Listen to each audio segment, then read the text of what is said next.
حسین همه بچه شیعه اومده بودن. اون از همه کشورها بودن ولی همه‌شون امام حسین دوست داشتن.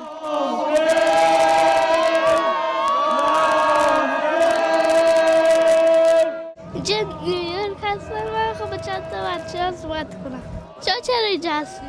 من اینجا آمدم که به امام حسین خدمت کنم، که امام حسین رو خوشحال کنم، پدر مادرم رو احترام بهشون بدم، اصلا اخلاق خوب داشته باشم، به حضرت رقیه براش دعا کنم، انشالله قسمت باشه بریم سوریه برای حضرت رقیه، به خاطری که امام حسین و بچه هاشون و راهشون رو ادامه بدیم.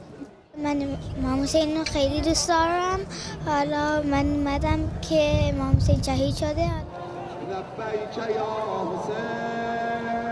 پرچم یا حسین دست بچه ها بود تا همیشه با امام حسین باشه.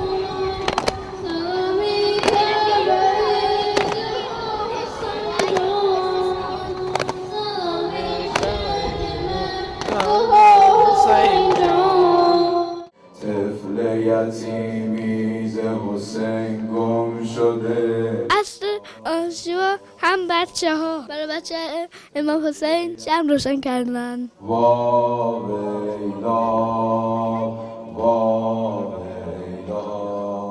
ما با جنرال شکری برادر نیویورک.